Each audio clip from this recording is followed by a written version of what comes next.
All right, my people, how on a day today? We don't come again this morning. Good morning to every one of you right there.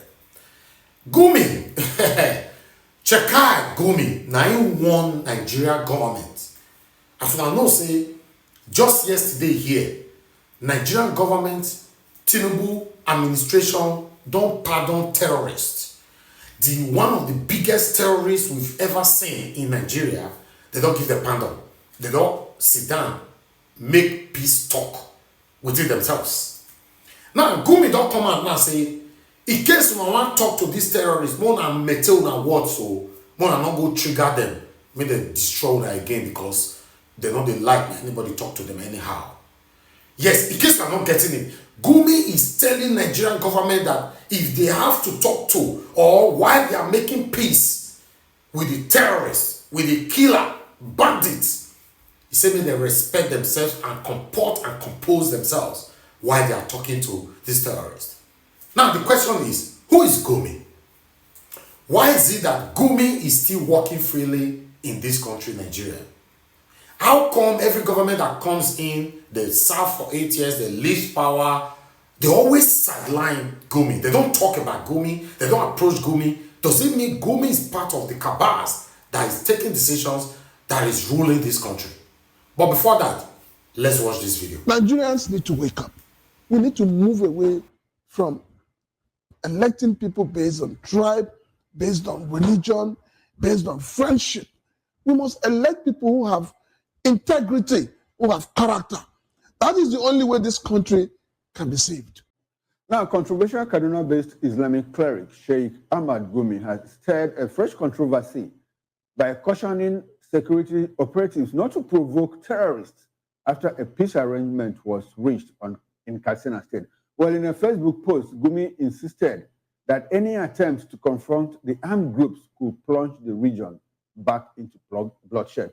Well, his comments followed a peace dialogue held in Faskari on Sunday involving residents, community leaders, and bandit commanders, including the wanted kingpin, Ado Alero. Video evidence showed heavily armed headers attending the meeting and interacting openly with locals and traditional authorities. Meanwhile, just before the peace meeting, some gunmen suspected to be bandits reportedly killed an officer of the Nigerian Security and Civil Defense Corps, NSCDC, identified as CCA Adamu Abdullah, in an ambush along Yantumaki Damusa Road. Well, the incident reportedly occurred on Friday at approximately 5 p.m.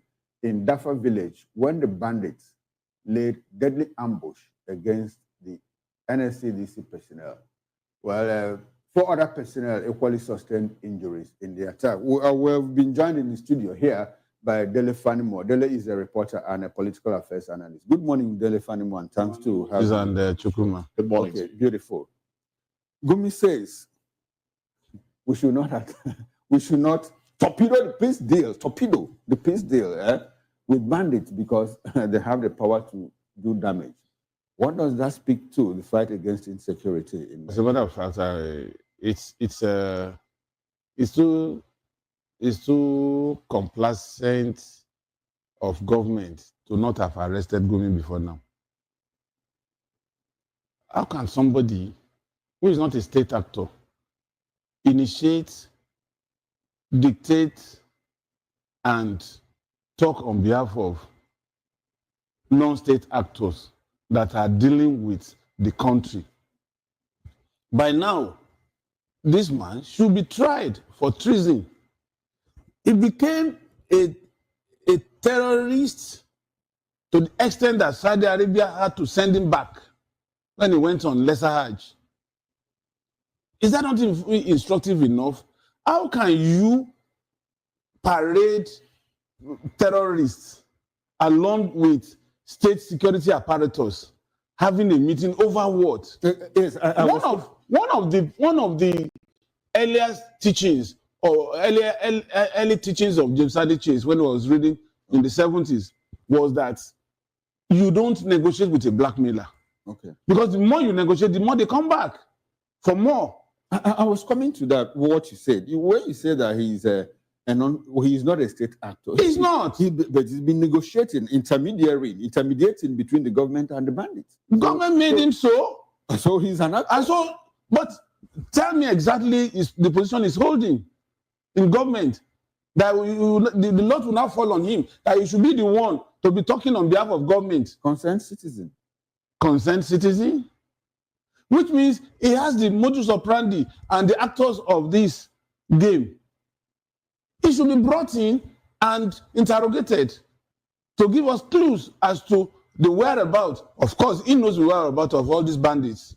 He mingles with them. He has said that openly. And for him to even say, this is a veiled threat to authorities. Okay, talking about actors, state actors and non-state actors, we had the governor of Zamfara State like 2 or 3 weeks ago said, look, if I have the powers, I can stop insecurity in Zamfara State. In 1 month, I know the terrorists, I know their hiders, I know where they are. But so is it different from what Zamfara State governor, his own case is different. Okay. He is not mingling with them in the open. Even if he has any meeting with them, it will be in the closet. At the point, he was accused by his predecessor of liaising with them, having liaison with them. Was Matawale not accused of doing such? No. You see, if these terrorists or whatever they call them, bandits or whatever, I don't consider them as bandits. They are terrorists. Now, if they are assailing the state to the extent that it's becoming overwhelming, the governor can begin to have sort of negotiation, buying time for the right people, for the right machinery of government to strike.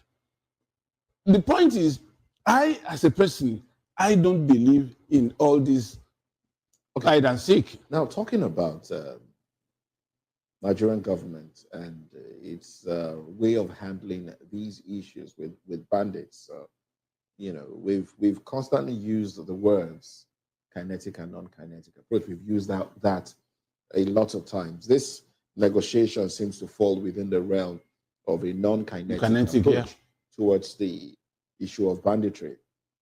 Yesterday, Monday, we hear that about 40 worshippers, were abducted from a mosque in Zamfara State very early in the morning by some bandits, of course.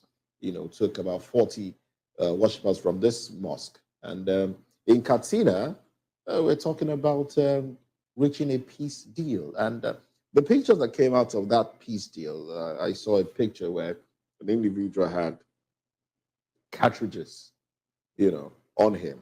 And then had ammunition. Cartridges, and then had around him. AK-47 by his side.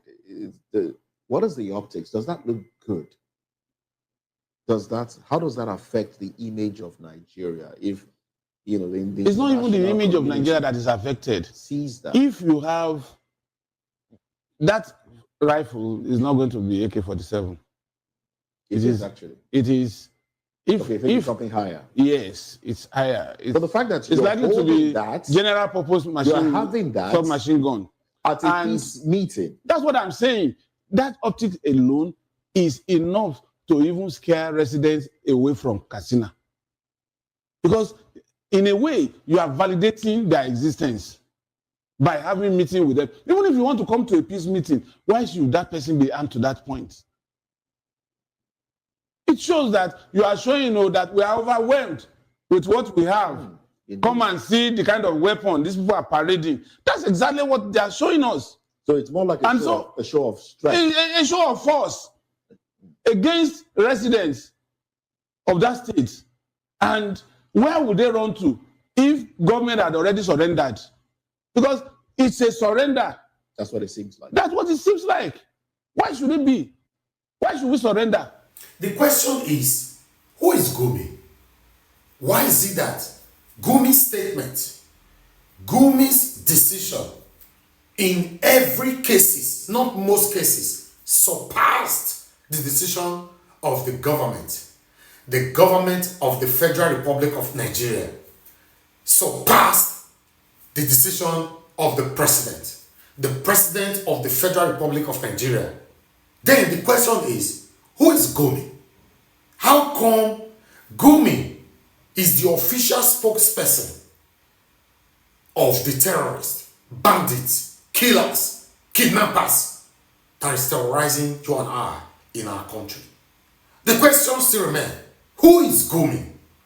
We need to know. Why is it that the federal government cannot approach this man? The federal government cannot oppose any of his statements. The federal government cannot dare call out this man, talk less of arresting him. Then, who is Gumi? What do I know? This is NAIJA Watch Media. Join us every day, 7 p.m. Nigerian time. Let's continue to talk about the things that's affecting you and I. Take care, guys, and bye for now.